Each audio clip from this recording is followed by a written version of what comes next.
En una hermosa mañana, en una hermosa mañana, la Guadalupana, la Guadalupana, la Guadalupana bajo el Tepeyac.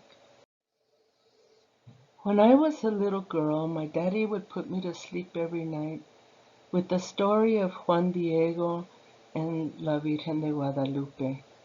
He would tell me, mija, la Virgen apareció a un indito humilde, the same way he described his grandmother.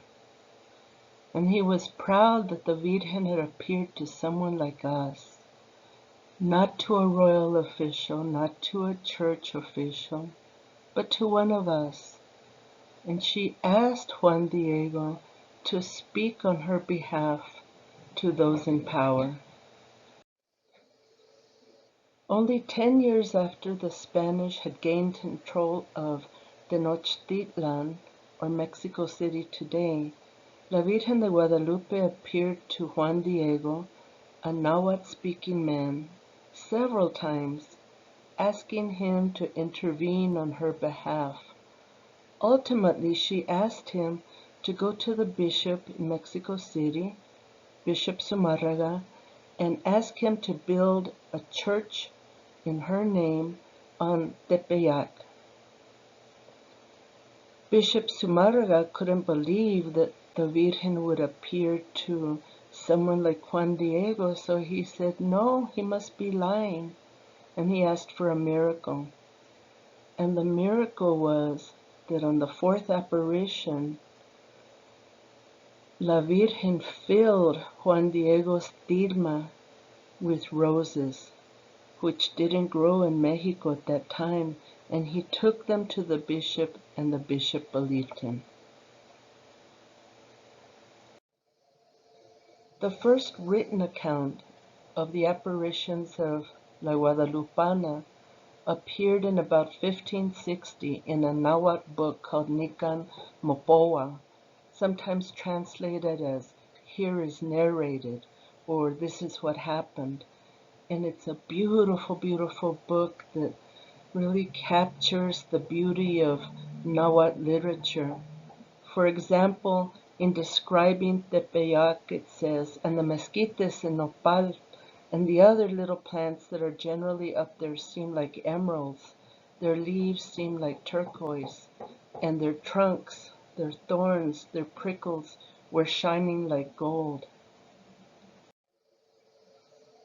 When the Virgen de Guadalupe appeared to Juan Diego, she specifically asked that the church be built at Tepeyac, which had long, long been a place of sacredness to the Nahuatl-speaking people, to the Mexicas, or the Aztecs as they're sometimes called. Tepeyac means nose of the mountain. Tepe means mountain, and Yac means nose. And on Tepeyac, there had been a temple to Tonantzin, which means our most beloved mother.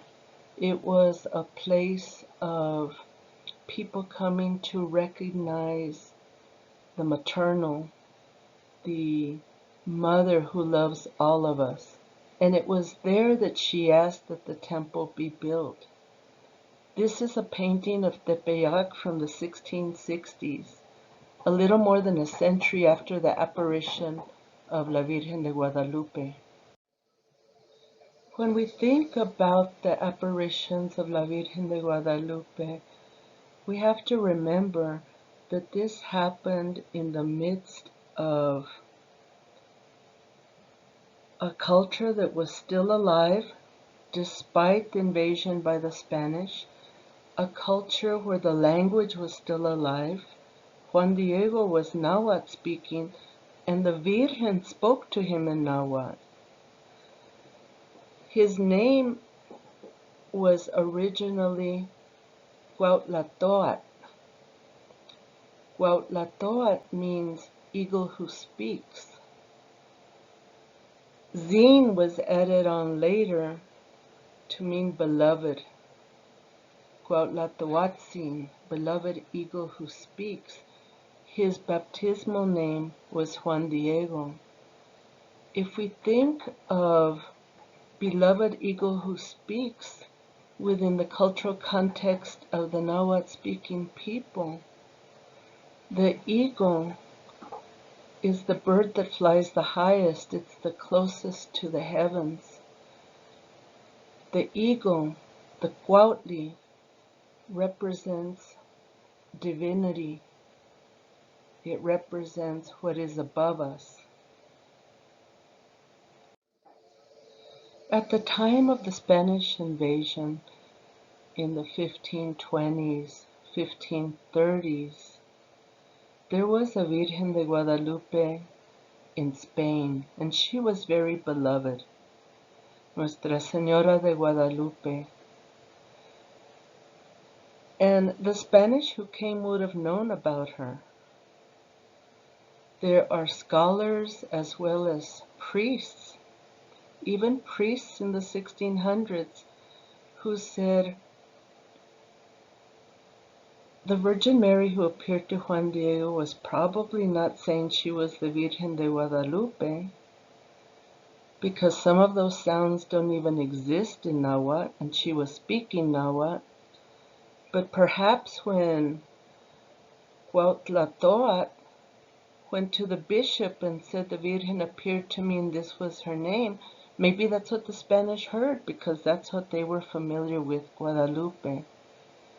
There's many different ideas about what name she could have truly said in Nahuatl, but many of them begin with Goat, which means snake. And one of the representations of maternal love to the Nahuatl-speaking people was Coatlicue, she of the serpent skirt. The Goat, the snake, in culture of that time and in that place, represented that which is closest to the earth, because snakes are the closest things to the earth. They move their entire bodies directly on tierra. So the Goat can represent humanity. We are on the earth. So think about it for a second. The humble native man is the eagle, the Cuautli, the divinity. And the Virgen de Guadalupe, the mother of Jesus, is the Goat, the humanity, the earth. Coming together, they represent the divine and the human coming together.